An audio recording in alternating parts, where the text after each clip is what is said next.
चलें फिर हम लोग आज स्टार्ट कर रहे हैं एरोमेटिक हाइड्रोकार्बन्स का लास्ट लेक्चर आज हम लोग पढ़ेंगे। इसमें हम लोगों का जो भी बचा हुआ पार्ट है एरोमेटिक हाइड्रोकार्बन्स का उसको हम लोग क्लियर करेंगे और उस चैप्टर को हम लोग कंप्लीट करेंगे, है ना। चलिए तो फिर हम लोग स्टार्ट कर लेते हैं एरोमेटिक हाइड्रोकार्बन्स में लास्ट पार्ट। और इस लास्ट पार्ट में हम लोग सबसे पहले बात करेंगे mechanism of electrophilic substitution reactions की। पिछली क्लास में हम लोगों ने इलेक्ट्रोफिलिक सब्स्टिट्यूशन रिएक्शंस की जो भी केमिकल रिएक्शंस होती थी उन सबको देखा था। और आज की क्लास में हम लोग बात करेंगे किसकी, मैकेनिज्म की बात करेंगे। किसकी बात करेंगे बेटा, मैकेनिज्म की बात करेंगे। Mechanism of electrophilic substitution reaction की बात करेंगे। तो आइए बात करते हैं mechanism of electrophilic substitution reactions. क्या मैकेनिज्म होती है, देखें यहां पर हम लोगों की जो मैकेनिज्म होती है इलेक्ट्रोफिलिक सब्स्टिट्यूशन रिएक्शंस की वो 3 स्टेप की मैकेनिज्म होती है। फर्स्ट स्टेप में हम लोगों को क्या करना है, फर्स्ट स्टेप जो हमारा होगा उसमें हमें इलेक्ट्रोफाइल का जनरेशन करना है। तो हम बोलेंगे फॉर्मेशन ऑफ इलेक्ट्रोफाइल। बताएं फर्स्ट स्टेप क्या होता है बेटा, इलेक्ट्रोफाइल का फॉर्मेशन, ये होता है हमारा फर्स्ट स्टेप। तो पहला हो गया फॉर्मेशन ऑफ इलेक्ट्रोफाइल। किस तरीके से होता है इलेक्ट्रोफाइल का फॉर्मेशन, हम उसको देखते हैं। जैसे हमारे पास कोई भी जो रिएजेंट होता है, जैसे हम लोगों ने 5 रिएक्शंस को पढ़ा था, कौन कौन सी थी जल्दी से एक बार रिवाइज कर लेंगे।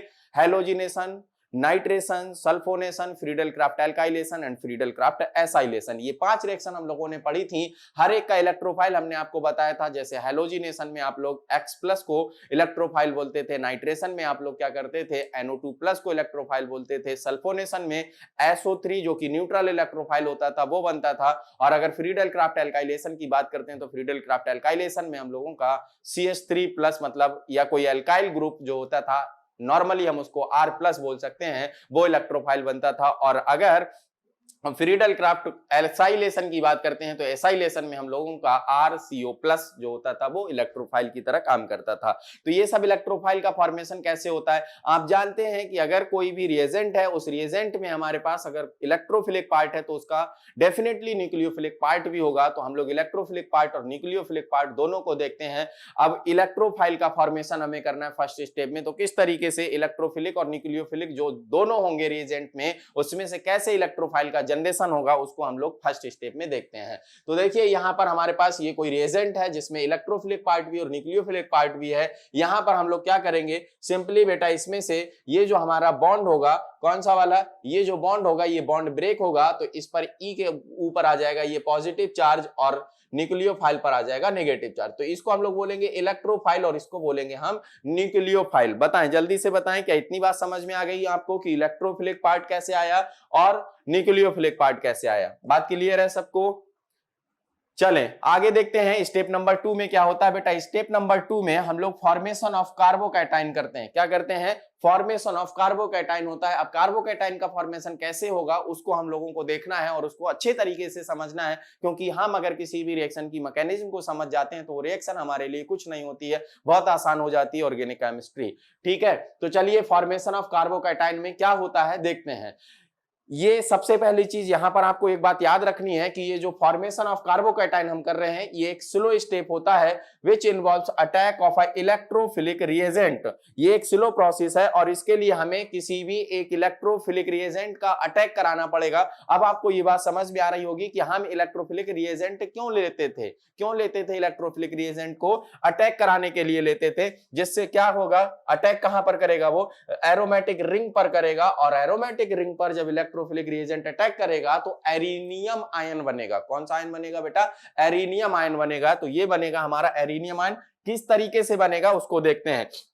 ये है एरोमेटिक रिंग जिसको हम लोग बेंजीन बोल रहे थे, बेंजीन का सब्स्टिट्यूशन करा रहे थे। इस पर हम क्या कराएंगे, इलेक्ट्रोफिलिक रिएजेंट का अटैक कराएंगे बेटा। ये जो इलेक्ट्रोफाइल फर्स्ट स्टेप में बनाया था इसी का अटैक कराएंगे। तो इलेक्ट्रोफिलिक रिएजेंट का अटैक कराएंगे हम इसके ऊपर। और हमने बताया आपको कि ये एक स्लो स्टेप होता है। कैसा स्टेप होता है, स्लो स्टेप होता है। तो ये जाकर के इस पर अटैक करेगा। इस तरीके से अगर ये अटैक करेगा बेटा तो यहां पर आ जाएगा इलेक्ट्रोफाइल। अब यहां पर ये जो प्लस वाला था इसकी तो कार्बन की पूरी बैलेंस सेटिस्फाई हो गई। तो ये प्लस चार्ज जो था वो ट्रांसफर हो जाएगा इस कार्बन पर, है ना। ये वाला बॉन्ड ब्रेक हुआ तो ये प्लस चार्ज यहां पर ट्रांसफर हुआ, इसको बोलेंगे एरिनियम आयन। अब यहां पर अगर हम देखें तो ये sp3 हाइब्रिडाइज्ड कार्बन होगा। क्यों sp3 हाइब्रिडाइड कार्बन है बेटा? इसलिए sp3 हाइब्रिडाइड कार्बन है ये, क्योंकि इसमें क्या हो रहा है, यहां पर एक सिग्मा बॉन्ड ये है, दूसरा ये है और तीसरा ये है और चौथा ये, टोटल 4 सिग्मा बॉन्ड है। तो हाइब्रिडाइजेशन हमारा sp3 हो जाएगा। तो ये कार्बन हमारा sp3 हाइब्रिडाइड हो गया। बाकी के जितने भी कार्बन है वो सारे के सारे कार्बन हमारे sp2 हाइब्रिडाइड होते हैं। यहां पर एक नोट पॉइंट लिखेंगे हम लोग, नोट बनाएंगे। वो नोट क्या होगा? Stabilisation of arenium ring. अब जो एरिनियम रिंग है हमारे पास, उस एरिनियम रिंग का स्टेबलाइजेशन किस तरीके से होता है, या वो जो रिंग है वो रिंग किस तरीके से स्टेबलाइज्ड होती है ना। अब बेटा सूफिया, हुमेरा, अनीस काफी लेट आ रहे हैं आप लोग, चलें खैर कोई नहीं। आपको बातें समझ में आ रही हैं? सभी लोगों को क्लियर है सब बातें? किसी को कोई कंफ्यूजन तो नहीं है? जल्दी से बताएं एक बार चेक करके, जल्दी से बोलेंगे बेटा।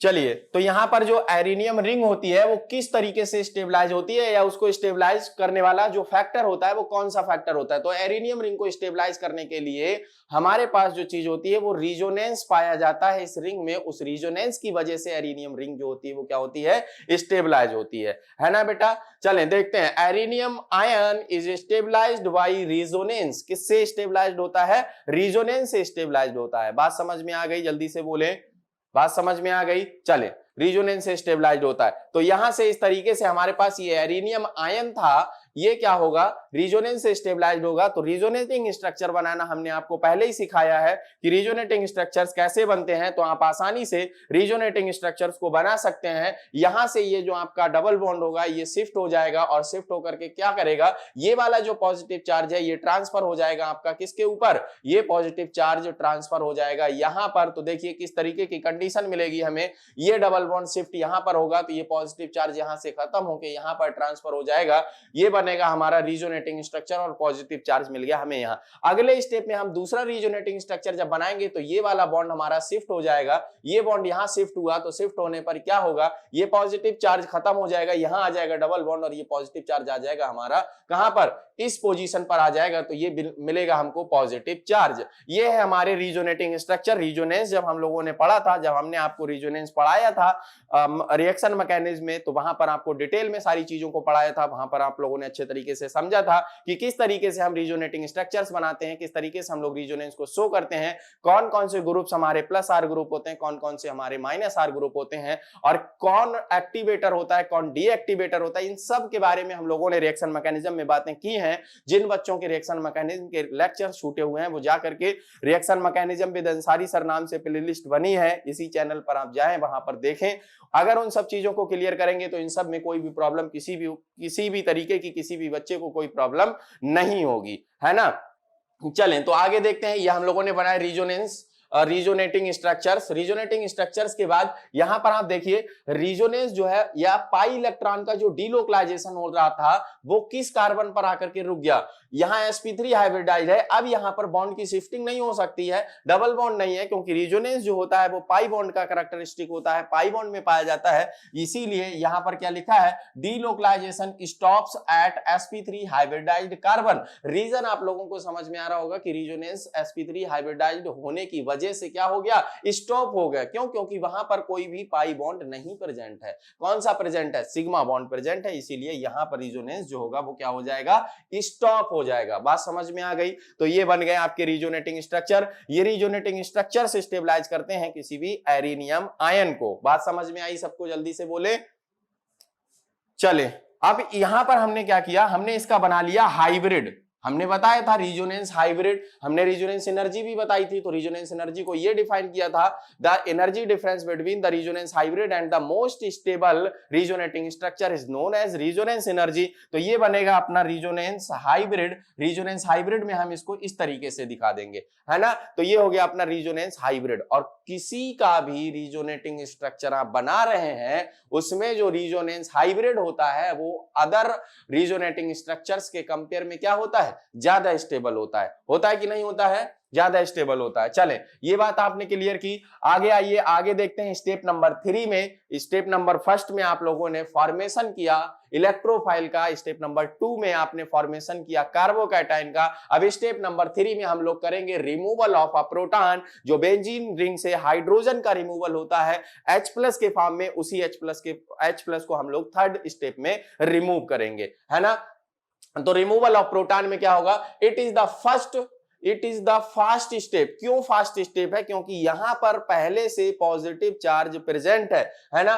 Fast step which involves abstraction of a proton by a base, मतलब न्यूक्लियोफाइल से प्रोटॉन का क्या होता है, अब्स्ट्रैक्शन होता है, मतलब उसका रिमूवल होता है to form the sp2 hybridised carbon atom.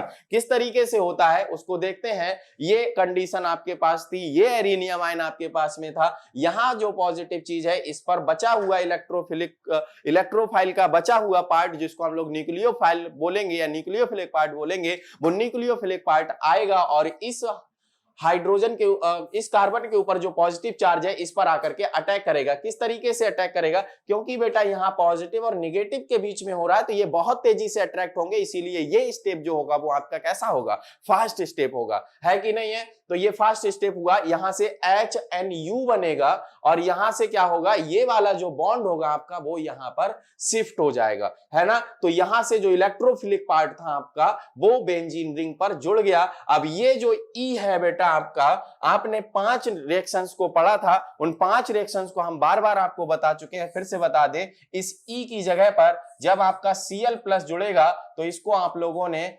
Halogenation बोला था। बताएं जल्दी से, याद आ रहा है कि नहीं आ रहा है। तो आपने इसको क्या बोला बेटा, हेलोजिनेशन बोला। अगर इस पर आपका क्या जुड़ेगा, अगर इस पर बेटा NO2+ जुड़ेगा तो आपने इसको नाइट्रेशन बोला। क्या बोला बच्चों, नाइट्रेशन बोला। बोला कि नहीं बोला, जल्दी बोलें। अच्छा, अगर इस पर बेटा ये E जो है आपका क्या हो, अगर ये SO3 हो तो इसको आप लोगों ने सल्फोनेशन बोला था। याद आ रहा है, सल्फोनेशन बोला था। पिछली क्लास याद करिए, जो बच्चे पिछली क्लास में नहीं थे वो पिछले लेक्चर को जरूर देख लें, नहीं तो इस लेक्चर में थोड़ी सी प्रॉब्लम आ सकती है। CH3+, या तो हम लोग इसको क्या बोल दें, हम सीधे सीधे बोल दें कि R+ होगा, कोई एल्काइल ग्रुप अगर जुड़ रहा है तो इसको हम लोगों ने बताया बेटा क्या बोला, फ्रीडल क्राफ्ट एल्काइलेशन बोला था ना, फ्रीडल क्राफ्ट एल्काइलेशन बोला था। बात समझ में आती है, आती है, फ्रीडल क्राफ्ट एल्काइलेशन बोला था। Very good. अगर ये E जो है हमारा बेटा CH3CO+ हो, या हम CH3CO+ ही क्यों बोले, हम इसको और क्या बोल सकते हैं, हम बोल सकते हैं RCO+ हो, मतलब एसाइल ग्रुप हो, तो हम इसको बोलेंगे क्या, ये जो है हमारा फ्रीडल क्राफ्ट कौन सी रिएक्शन होगी बेटा, फ्रीडल क्राफ्ट एसाइलेशन होगी। क्या होगा, फ्रीडल क्राफ्ट एसाइलेशन रिएक्शन होगी। बात सबको समझ में आ गई, पूरी तरीके से ये सब बातें क्लियर हैं। अच्छा, एक बात और कर लेते हैं, हेलोजिनेशन का जो रिएजेंट होता था उसमें हम लोग हेलोजन के साथ में रिएक्शन करते थे बेटा, हेलोजिनेशन, क्लोरीनेशन, यहाँ पर क्लोरीन है तो क्लोरीनेशन बोलेंगे, है ना। आप लोग समझते होंगे इन सब बातों को, अच्छे तरीके से आपको समझ में आती होंगी। चलें, तो हेलोजिनेशन क्या करते थे हम लोग, हेलोजिनेशन में सिंपल सा हम लोग क्या करते थे, AlCl3 के साथ में रिएक्शन कराते हैं, एनहाइड्रस AlCl3 की प्रेजेंस में रिएक्शन कराते थे और हेलोजन लेते थे। बात समझ में आ गई। नाइट्रेशन में हम लोग कंसंट्रेट HNO3 और कंसंट्रेट H2SO4 लेते थे, और सल्फोनेशन में कंसंट्रेट H2SO4 लेते थे। यहां पर हम लोग कोई भी alkyl halide in presence of anhydrous AlCl3 लेते थे। यहां पर हम लोग कोई एसाइल हैलाइड, जो कि हमें क्या मिलता था, एसाइल हैलाइड से मिलता था एसाइल ग्रुप, या तो हमने एसिड एनहाइड्राइड को लिया था, वहां से लिया था एसाइल ग्रुप, है ना। तो उसको हम लोग बोलते थे एसाइलेशन, फ्रीडल क्राफ्ट एसाइलेशन। और ये जो रिएक्शन होती थी, फ्रीडल क्राफ्ट एल्काइलेशन हो चाहे फ्रीडल क्राफ्ट एसाइलेशन हो, दोनों की दोनों रिएक्शन हमारी एनहाइड्रस AlCl3 की प्रेजेंस में होती थी। जल्दी से बताएं, पिछली क्लास की सारी बातें सबको क्लियर है, सबको अच्छे तरीके से समझ में आ रही है, जल्दी से बोले बेटा। किसी को दिखने में कोई प्रॉब्लम, क्वालिटी में कोई प्रॉब्लम, आवाज में कोई प्रॉब्लम तो नहीं है बेटा। चलें आगे चलें, इसको और आगे कंटिन्यू करें, चलें करते हैं आगे। The aromatic character of the ring is restored by this step. जो एरोमेटिक कैरेक्टर था वो उसको क्या कर लिया इसने, इस स्टेप में रिस्टोर कर लिया। अभी बीच में एरोमेटिक कैरेक्टर खत्म हो गया था, अब थर्ड स्टेप में क्या हो गया, एरोमेटिक कैरेक्टर को रिस्टोर कर लिया। बात समझ में आ गई, जल्दी से बोले। चलें, अभी तक जो पढ़ा उस पर बनने वाले एक दो एमसीक्यूज देखिए जल्दी से। All clear, very good very good बेटा। क्वेश्चन है आपकी नजरों के सामने, जल्दी से बोलें क्वेश्चन का आंसर क्या होगा। क्वेश्चन का आंसर क्या होगा, benzene reacts with methyl chloride in presence of anhydrous aluminium chloride. Methyl chloride, बहुत अच्छा क्वेश्चन, सिंपल सा क्वेश्चन, फ्रीडल क्राफ्ट एल्काइलेशन का क्वेश्चन है मिथाइल क्लोराइड का। और मिथाइल क्लोराइड की reaction presence of anhydrous ClCl3 benzene के साथ कराई जा रही है, तो आपको आंसर बताना है कि क्या आंसर होगा। जल्दी से, ऑप्शन आपकी नजरों के सामने है, देखते हैं कौन बताता है सबसे पहले answer.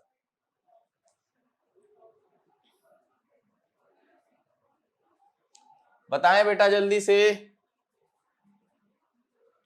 Very good very good, first answer आ रहा है बहुत सारे बच्चों का। उबैदुर रहमान, तबीस, सूफिया, वर्षा, फर्स्ट ऑप्शन आ रहा है टॉलुइन, बिल्कुल सही आंसर है। जब बेंजीन के ऊपर CH3 ग्रुप लग जाता है तो उसको हम लोग मिथाइल बेंजीन बोलते हैं या टॉलुइन बोलते हैं, तो toluene is the right answer. Very good, बहुत अच्छा आंसर दिया आप लोगों ने, तो इसका सही आंसर होगा toluene. Next question on your screen, जल्दी से देखें बेटा, इस क्वेश्चन का आंसर बताएं। जो बच्चे अभी आ रहे हैं वो वीडियो को लाइक कर दें अगर उन लोगों को अच्छा लग रहा है, समझ में आ रहा है तो।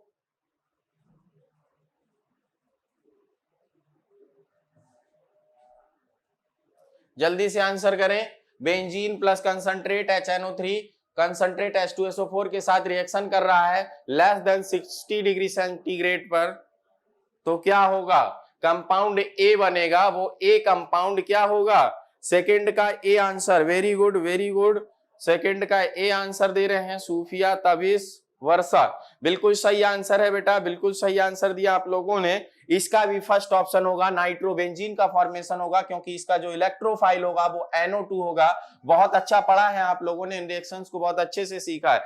Next question, question number 3, benzene reacts with excess of chlorine in presence of AlCl3 anhydrous, और AlCl3 कैसा लिया गया, एनहाइड्रस एंड गिब्स। तो बताएं जल्दी से क्या देता है, क्या देता है, क्लोरोबेंजीन, हेक्साक्लोरोबेंजीन या बेंजीन हेक्साक्लोराइड, जिसको शॉर्ट में BHC लिखा है थर्ड ऑप्शन में, और फोर्थ ऑप्शन है आपका डाइक्लोरोबेंजीन। जल्दी से बताएं कौन सा आंसर सही होगा बेटा। बेटा एक्सिस ऑफ क्लोरीन को मार्क करेंगे, यहां पर देखें क्वेश्चन में बोला गया है एक्सिस ऑफ क्लोरीन, किसके साथ, एक्सिस ऑफ क्लोरीन के साथ हो रहा है ना, और एक्सिस ऑफ क्लोरीन के साथ, सॉरी चले आंसर आगे, खैर बताना ही था हमको। एक्सिस ऑफ क्लोरीन के साथ में रिएक्शन अगर हो रही है तो क्या होगा, हेक्साक्लोरोबेंजीन बनेगा। यहां पर ये रिएक्शन हमारी सब्स्टिट्यूशन में पढ़ रहे हैं हम लोग, किस में पढ़ रहे हैं, सब्स्टिट्यूशन में पढ़ रहे हैं, ना कि एडिशन में पढ़ रहे हैं। एडिशन रिएक्शन में अगर एक्सिस में क्लोरीन लेते हैं हम लोग तो क्या बनता है, BHC बनता है, बेंजीन हेक्साक्लोराइड बनता है। बात समझ में आ गई, तो इसीलिए इसका सही आंसर होगा हेक्साक्लोरोबेंजीन। किसी को कोई कंफ्यूजन है क्या, नहीं है। चले next question, benzene sulphonic acid is obtained from which of the following reaction of benzene, benzene की किस रिएक्शन से बेंजीन सल्फोनिक एसिड को बना सकते हैं। इससे आसान कोई क्वेश्चन आपके पूरी ऑर्गेनिक केमिस्ट्री में नहीं हो सकता। अगर इस क्वेश्चन के आंसर में आप देर लगाते हैं तो समझिए कि आप लोगों का जो पढ़ाई का पैटर्न है, जो पढ़ाई चल रही है वो सही तरीके से नहीं चल पा रही है। चलें जल्दी से बोले, कौन बता रहा है सही आंसर, फोर्थ का सी, फोर्थ का सी, फोर्थ का सी बेटा, बहुत सही आंसर है। बहुत सरल क्वेश्चन, बहुत आसान सा क्वेश्चन था और आप लोगों ने उतनी ही आसानी के साथ इस क्वेश्चन का आंसर भी दिया। बिल्कुल सही आंसर है आपका सल्फोनेशन। चलें, ये सब बातें हम लोगों ने की, कुछ क्वेश्चंस के बारे में बात की हम लोगों ने। अब हम लोग एक नई बात पढ़ते हैं, एक नई चीज पढ़ते हैं, directive influence of a functional group in that substituted benzene, mono substituted benzene. Directive influence का मतलब हम लोगों ने पढ़ा था, जो हमारे आर्थो और पैरा ग्रुप्स होते हैं उसमें पहले से एक ग्रुप लगा हुआ है, एक ग्रुप पहले से लगा है, तो जो सब्स्टिट्यूशन होगा हमारा वो किस पोजीशन पर होगा, उसी को हम लोग पढ़ रहे हैं, directive influence of a functional group in mono substituted benzene in simple. अगर सिंपल वे में हम इसको आपको सिंपल तरीके से बताने की कोशिश करें बेटा, तो ये कहना चाह रहे हैं कि ये हमारी अगर बेंजीन रिंग है, इस पे एक बार सब्स्टिट्यूशन पहले से हो चुका है ना, पहले से सब्स्टिट्यूशन हो चुका है और ये कोई ग्रुप लगा हुआ है अपना, है ना। तो अब हम जब दोबारा से इसके ऊपर रिएक्शन करा रहे हैं, तो जो आने वाला फंक्शनल ग्रुप होगा उसका डायरेक्टिव इन्फ्लुएंस क्या होगा, मतलब वो किस पोजीशन पर आकर लगेगा, आर्थो पर लगेगा, पैरा पर लगेगा कि मेटा पर लगेगा।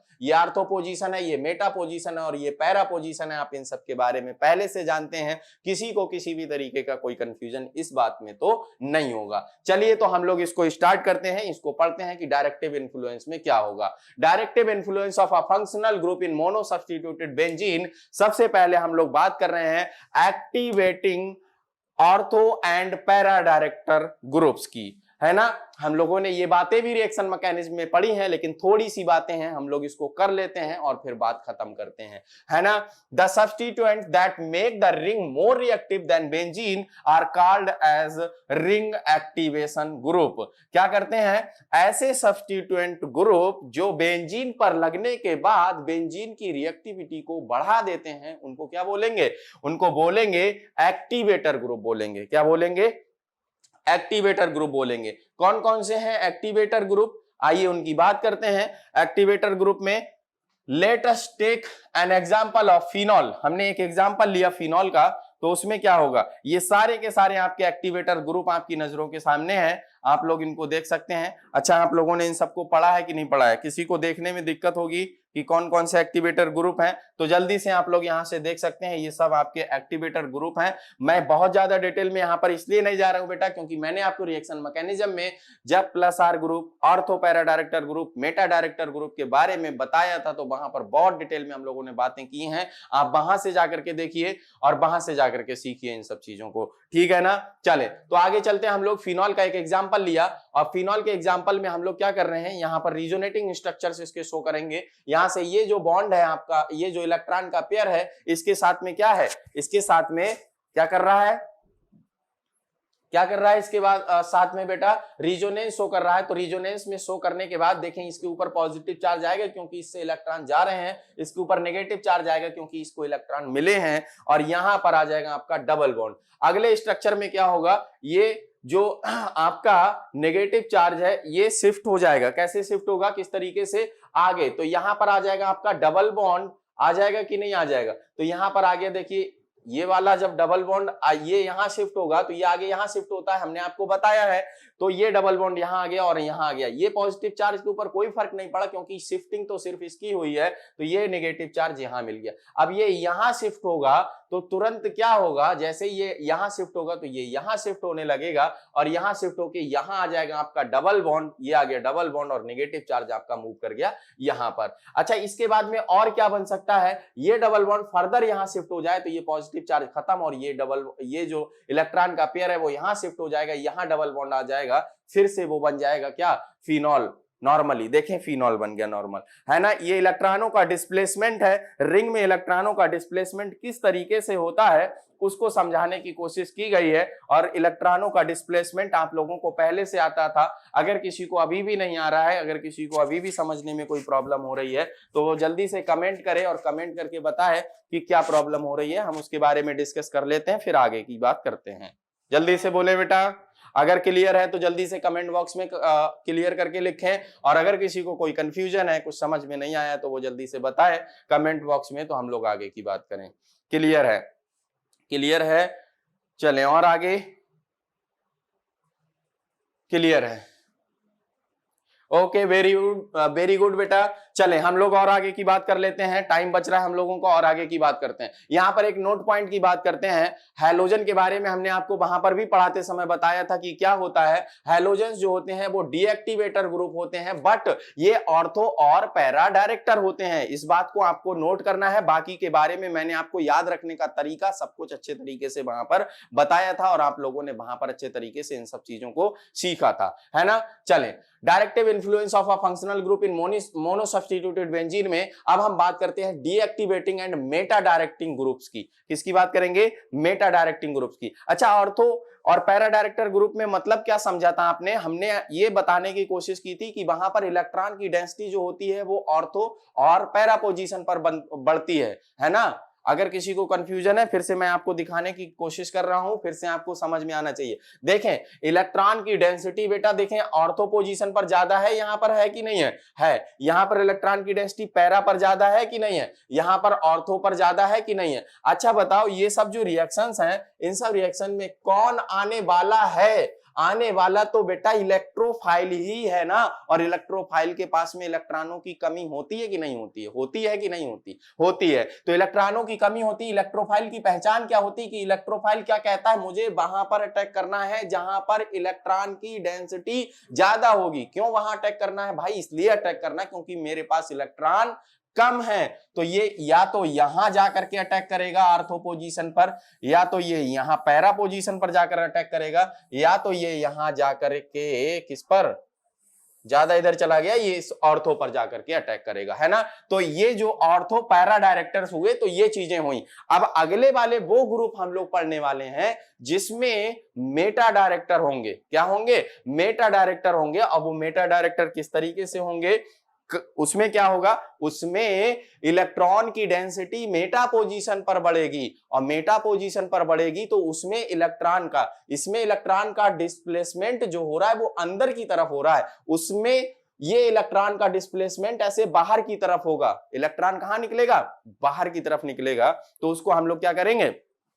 वहां पर इलेक्ट्रॉन की डेंसिटी मेटा पोजीशन पर बढ़ेगी, उसको हम लोग मेटा डायरेक्टर बोलेंगे। अब जो इनकमिंग इलेक्ट्रोफाइल होगा वो मेटा पोजीशन पर अटैक करेगा। मुझे लगता है अब इससे ज्यादा क्लियर आप लोगों को होगा भी नहीं, क्योंकि इसमें कुछ बचा भी नहीं है जो आपको और क्लियर कराया जाए।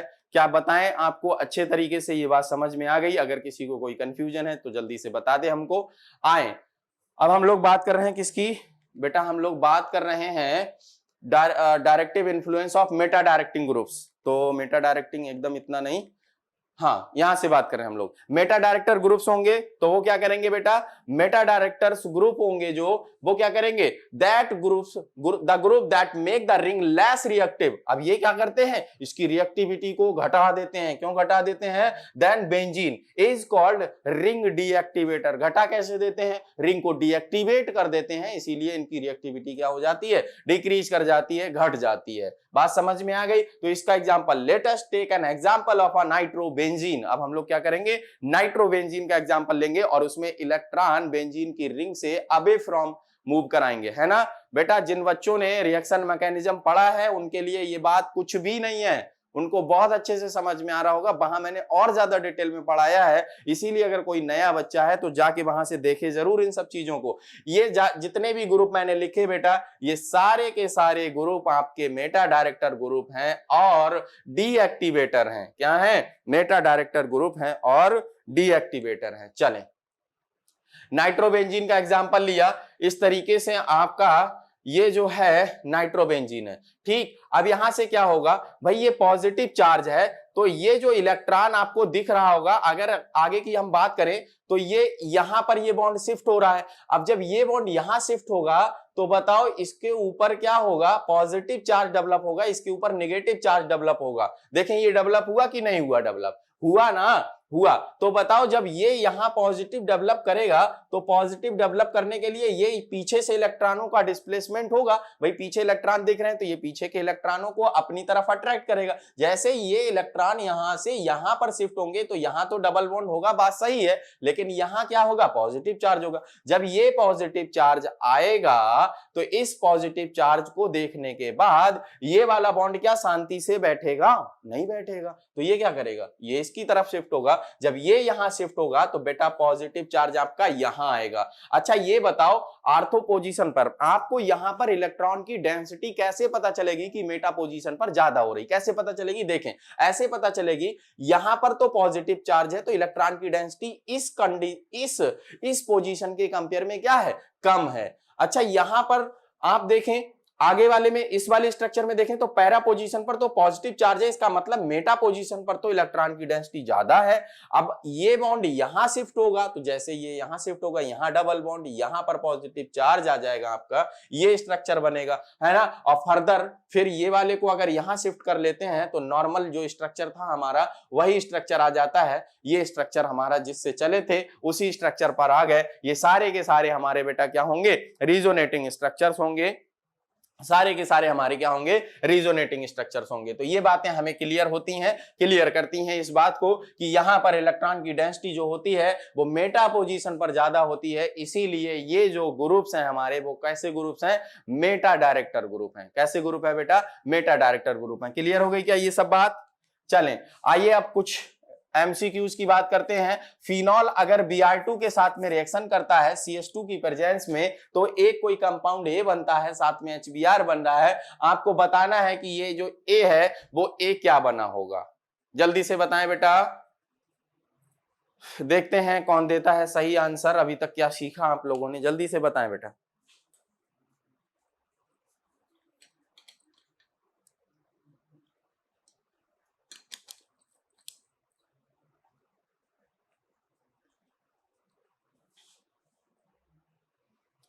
आंसर मिला नहीं अभी तक बेटा।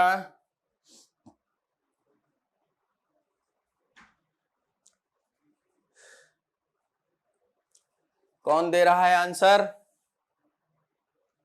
उबैदुर रहमान सी, उबैदुर रहमान सी, बाकी लोग वर्षा सी। चलें, फिनॉल को हम लोगों ने पढ़ा था बेटा आर्थो पैरा डायरेक्टर में। अब एक क्वेश्चन को आप लोग समझिए, यहां पर जो इसका आंसर है वो सी नहीं बल्कि क्या आंसर है, डी आंसर है। क्योंकि यहां पर ए एंड बी इसलिए आंसर है क्योंकि यहां पर जो CH2 लिया गया है, CH2 जो है कार्बन डाइसल्फाइड, उससे क्या होगा, यहां पर ऑर्थो और पैरा डायरेक्टर वाली चीजों को हम लोग नहीं देखेंगे। ये बात आप लोगों को वहां पर ज्यादा समझ में आएगी जब आप लोग फिनॉल के बारे में पढ़ेंगे, है ना। यहां पर जो रिएक्शन हो रही है वो OH ग्रुप का सब्स्टिट्यूशन होगा। किसका सब्स्टिट्यूशन होगा, OH ग्रुप का सब्स्टिट्यूशन होगा। अगर ये रिएक्शन हम लोग क्या करते, ब्रोमीन वाटर के साथ में कराते। हालांकि वैसे इस क्वेश्चन को देखा जाए तो ये क्वेश्चन यहां पर देने लायक नहीं है, और ये क्वेश्चन जो है आपका एक तरीके से गलत क्वेश्चन है। ठीक है, गलत क्वेश्चन इसलिए है क्योंकि इसमें जो मेन आंसर आपका होना चाहिए वो पैरा ब्रोमोफिनॉल होना चाहिए, वो इस ऑप्शन में यहां पर प्रेजेंट नहीं है। हालांकि ऑर्थो भी कुछ बनता है, ये जो आंसर दिया है ये एकदम सही नहीं है, इसलिए इस क्वेश्चन पे अभी फिलहाल ज्यादा डिस्कशन करने से कोई फायदा नहीं निकलेगा, क्योंकि हमने अभी फिनॉल के बारे में नहीं पढ़ा है, इसलिए हम इसको लेफ्ट कर रहे हैं। ठीक है, किसी को कोई प्रॉब्लम तो नहीं, फिनॉल में मैं आपको ऐसे 50 क्वेश्चन कराऊंगा, 50 क्वेश्चन बताऊंगा। ठीक है, वहां पर आपको कोई कंफ्यूजन भी नहीं होगा, तो आप लोग खुद ही कर ले जाएंगे वो सारे के सारे क्वेश्चन। ठीक है बेटा, चलें तो यहां पर और ज्यादा डिस्कशन इस क्वेश्चन पे नहीं करते हैं, क्योंकि ये जो क्वेश्चन है गलत फ्रेम हुआ है, गलत फ्रेम हुआ है ना, समझ गए आप लोग। चलें नेक्स्ट क्वेश्चन देख लेते हैं, NO2 और Cl2। हाँ ये देखिए सही है, ये क्वेश्चन सही है। अब इसमें बताएं हमें कि कौन सा आंसर सही होगा। वो वाला क्वेश्चन जो था बेटा वो गलत हो गया था, उसमें एक ऑप्शन मिस था, जो हमारा पैरा वाला, पैरा ब्रोमोफिनॉल वाला ऑप्शन था वो मिस था, और उसको बना करके ए और बी आंसर सही किया जाना था, लेकिन वो गलत फ्रेम हो गया था, उसमें कुछ छूटा था, वो रॉन्ग क्वेश्चन था। इसके बारे में बताएं, ये सही क्वेश्चन है, कोई कंफ्यूजन नहीं है इसमें किसी को।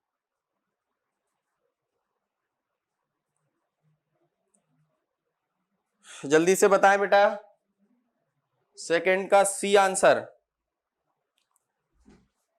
सेकंड का सी आंसर, एक बच्चे का आंसर आया। बिल्कुल बेटा, यहां पर सेकंड का सी आंसर सही है। क्यों, क्योंकि बेटा जो NO2 ग्रुप है आपका वो मेटा डायरेक्टर ग्रुप है, और मेटा डायरेक्टर ग्रुप है तो क्या होगा, मेटा पोजीशन पर ये Cl को क्या कर देगा, मेटा पोजीशन पर Cl को लगा देगा, तो इसीलिए इसका सही आंसर हो जाएगा सी। क्लियर है, चलें थर्ड क्वेश्चन है, which of the following is not deactivating among the following. कौन सा डीएक्टिवेटर नहीं है इन चारों में से, जल्दी से बताएं बेटा।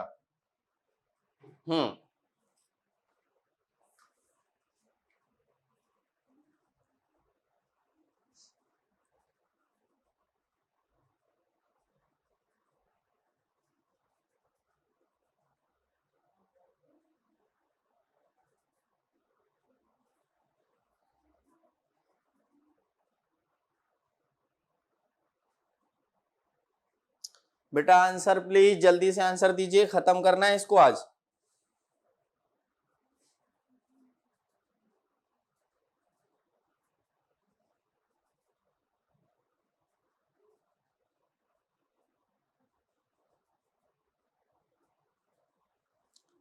थर्ड का डी,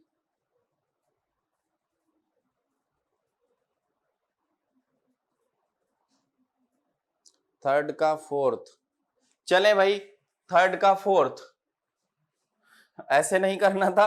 इसके ऑप्शंस हमने बचाए हैं, देखें इसमें एक आंसर नहीं है, कई ऑप्शन सही हो सकते हैं। मल्टीपल चॉइस, अगर खाली इतना दिया था आपको तो मल्टीपल चॉइस समझ सकते थे। इसके जो ऑप्शंस है बेटा वो यहां पर हैं। अब आंसर करिए कि कौन सा किसका सही होगा, ठीक है। अब आंसर करिए कि कौन सा किसका सही होगा। वो हमने इसलिए बचाए थे कि देखें कोई एक से ज्यादा भी बता सकता है कि नहीं बता सकता है।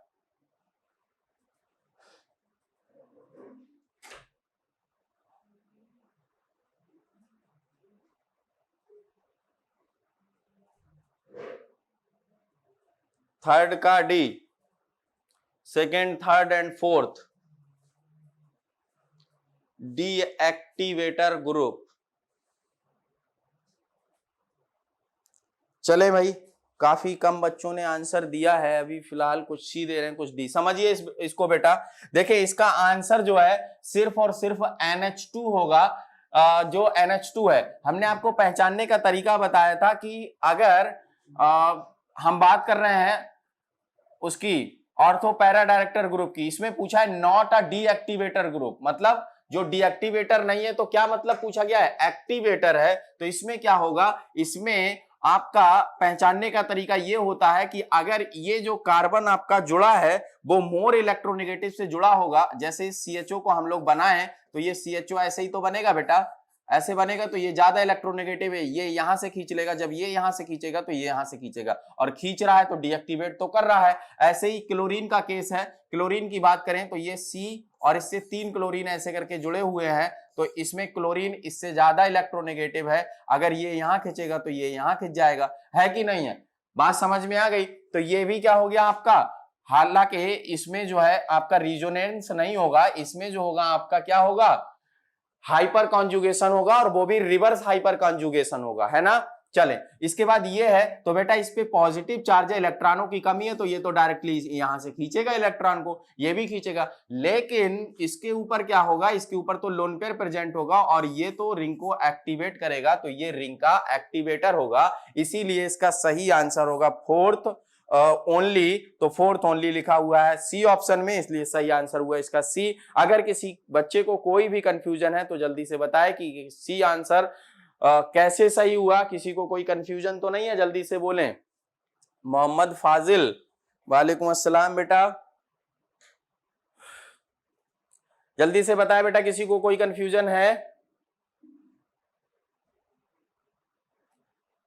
अगर जरा भी कुछ समझ में नहीं आया हो तो जल्दी से बता दें।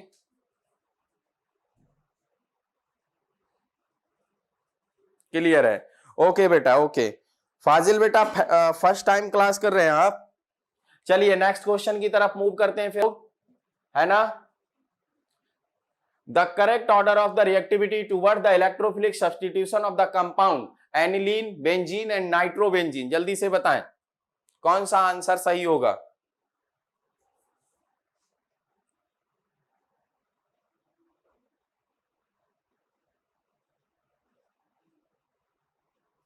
जल्दी से बोलें बेटा, कौन सा आंसर सही होगा।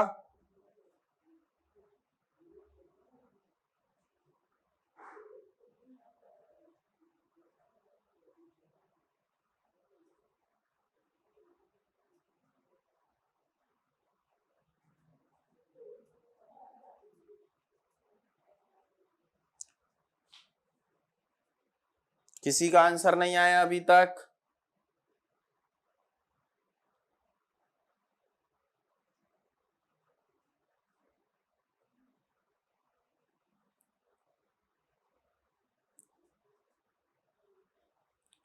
किसी का आंसर नहीं मिला अभी तक। बेटा जो लोग वीडियो को देख रहे हैं बाद में आए हैं, अगर उन्हें अच्छा लग रहा है तो वीडियो को लाइक कर सकते हैं, उसके लिए आपको कई करोड़ रुपए देने पड़ेंगे। आंसर तो दीजिए बेटा, नहीं समझ पा रहे हैं क्या? देखें, एनिलीन का मतलब उस पे NH2 ग्रुप लगा होगा, और NH2 ग्रुप जो है वो डीएक्टिवेटर होता है कि एक्टिवेटर? एक्टिवेटर होता है। तो बेंजीन से ज्यादा रिएक्टिव तो एनिलीन होगा, ये तो कंफर्म हो गया। अच्छा, नाइट्रोबेंजीन तो बेटा डीएक्टिवेटर होता है ना, और डीएक्टिवेटर है तो वो बेंजीन की रिएक्टिविटी को डिक्रीज कर देगा, तो बेंजीन से भी कम रिएक्टिव हो जाएगा। मतलब एनिलीन की रिएक्टिविटी सबसे ज्यादा होनी चाहिए, फिर बेंजीन की होनी चाहिए, फिर नाइट्रोबेंजीन की होनी चाहिए। आइए ऑप्शन को चेक करते हैं, कौन सा ऑप्शन हमारा ऐसा लिखा है। तो यही लिखा है, देखिए फर्स्ट एनिलीन है, फर्स्ट एनिलीन की सबसे ज्यादा है, फिर किसकी है? बेंजीन की है, और फिर उसके बाद में कौन सी है बेटा? थर्ड ऑप्शन, मतलब नाइट्रोबेंजीन की है। तो एक्टिवेटर ग्रुप से डीएक्टिवेटर ग्रुप से हमने पहचाना ना। अगर आप लोगों को याद हो, जिन बच्चों ने रिएक्शन मैकेनिज्म पढ़ा हो, रिएक्शन मैकेनिज्म में हमने आपको 7 बल्कि 8 बेंजीन रिंग हमने आपको बनवाई थी, उस पर डीएक्टिवेटिंग पावर, एक्टिवेटिंग पावर का एक ऑर्डर बनवाया था, और हमने कहा था इस पर सुपर डुपर मोस्ट इंपॉर्टेंट लिख लो।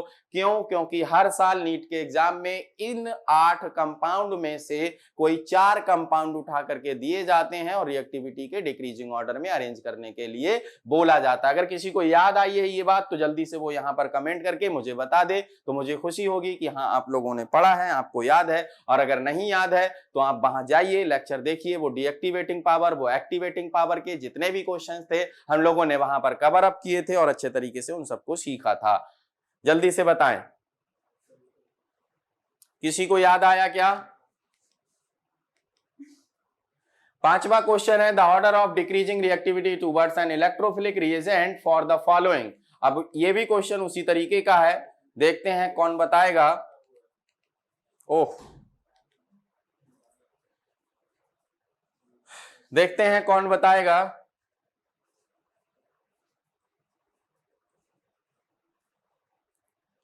बेटा एक्टिवेटिंग पावर, डीएक्टिवेटिंग पावर के क्वेश्चंस वहां से जाकर के सीखिएगा।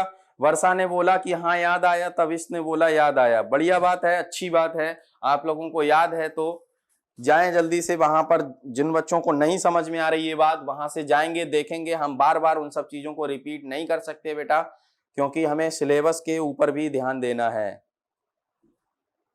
चले बेटा जल्दी से आंसर बताएं।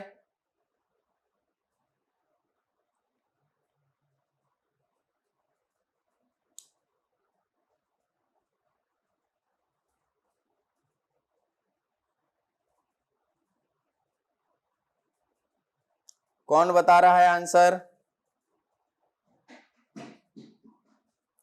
बेटा स्क्रीन से हट जाने का मतलब हम कहीं जाते नहीं है, स्क्रीन के सामने से इसलिए हट जाते हैं कि अगर सामने रहेंगे तो क्वेश्चन आप देख नहीं पाओगे, तो आपको डिस्टरबेंस होगा।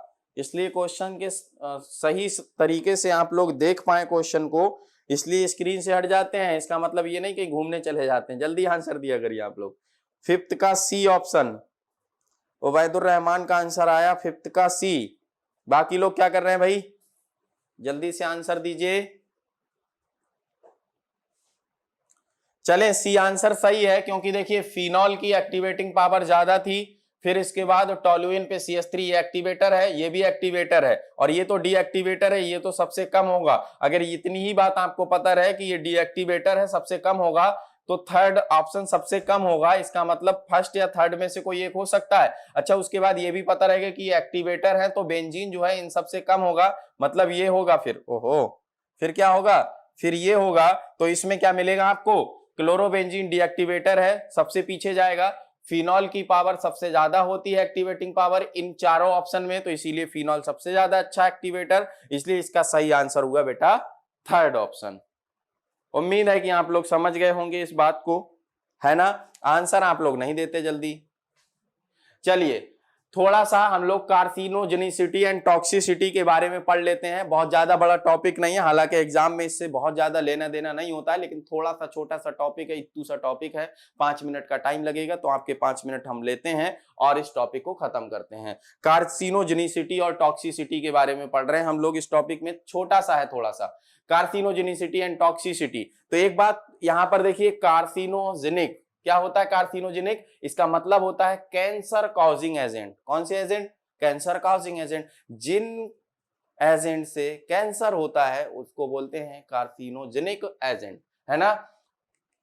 अच्छा, इसके बाद benzene and polycyclic aromatic hydrocarbons are toxic and poses cancer producing property. तो बेंजीन पॉलीसाइक्लिक एरोमेटिक हाइड्रोकार्बन्स जो होते हैं वो टॉक्सिक होते हैं और इसमें कैंसर प्रोड्यूसिंग प्रॉपर्टीज पाई जाती हैं। इन्हीं सब चीजों को हम लोगों को इसमें पढ़ना है और इन्हीं सब चीजों के बारे में डिस्कशन करना है ना। तो ये पाई जाती है हमारी इनमें क्या, टॉक्सिसिटी, क्या पाई जाएगी, टॉक्सिसिटी पाई जाएगी, कार्सिनोजेनिक एजेंट होंगे ये हमारे।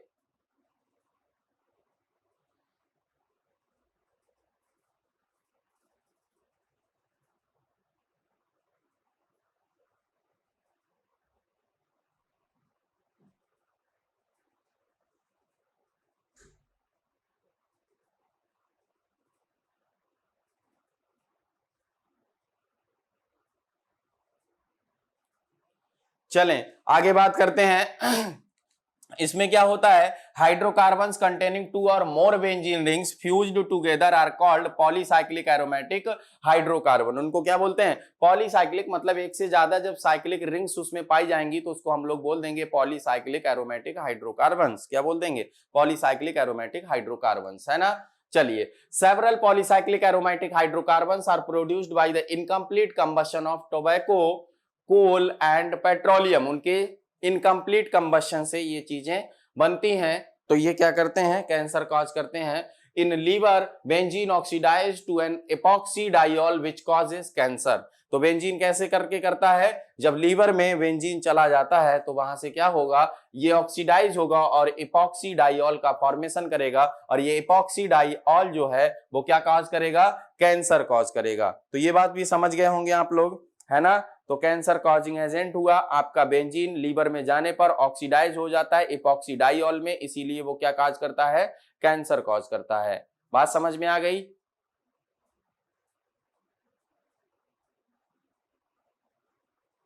क्या उम्मीद करें आप लोगों से कि आप लोग समझ गए हैं।